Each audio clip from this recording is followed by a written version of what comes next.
السلام علیکم ورحمۃ اللہ وبرکاتہ۔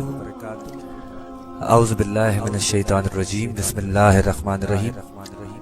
حدیث نبوی صلی اللہ علیہ وآلہ وسلم، حضور اکرم صلی اللہ علیہ وآلہ وسلم فرماتے ہیں میری امت میں 30 جھوٹے ہوں گے جن میں ہر ایک نبی ہونے کا دعویٰ کرے گا، جبکہ میں خاتم النبیین ہوں، میرے بعد کوئی نبی نہیں۔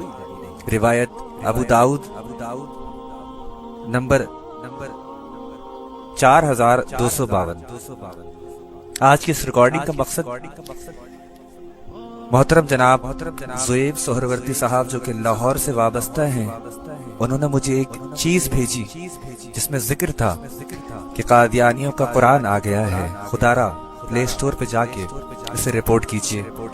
تو میں نے خود تحقیق کی اور اسے پایا۔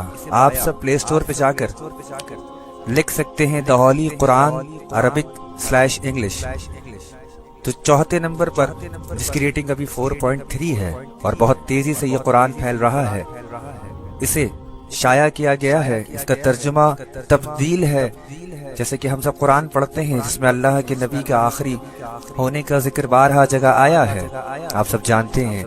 وہ آیتیں نکال دی گئی ہیں، وہ ترجمہ نکال دیا گیا ہے، آپ اسے دیکھ سکتے ہیں۔ اس کے مؤلف، اس کے لکھنے والے احمدیہ مسلم کمیونٹی والے ہیں، اور یہ بہت تیزی سے اس قرآن کی، جھوٹے قرآن کی ترویج کر رہے ہیں۔ میرے دوستوں، آج وہ وقت ہے، جتنا جلد ہو سکے اس ریکارڈنگ کو پھیلائیے، اپنے دوستوں کو سینڈ کیجئے۔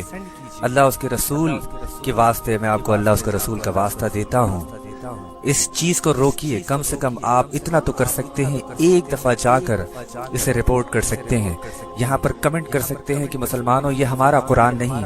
آپ چاہے سنی ہیں، آپ بریلوی ہیں، آپ دیوبندی ہیں، آپ اہل حدیث ہیں، آپ سب جانتے ہیں قادیانی کون ہیں۔ یہ جھوٹی نبی ہونے کا دعویٰ کرتے ہیں، بے شک ان پر اللہ کی لعنت ہے۔ خدا را جتنی جلدی ہو سکے اس کام میں اپنا حصہ ڈالے۔ جناب زویب سہروردی صاحب، میں آپ کا بے حد شکر گزار ہوں۔ اللہ تعالیٰ آپ سب کا حامی و ناصر ہو کہ کل قیامت کے روز جب اللہ سوال کرے گا کہ تم نے دین کے لیے کیا کیا، ہو سکتا ہے آپ کی یہ نیکی کام آ جائے، آپ کھڑے ہو کے کہہ سکیں کہ یا اللہ، ہم نے آپ کے دین کے لیے، آپ کے حبیب کے لیے آواز اٹھائی تھی، ہم نے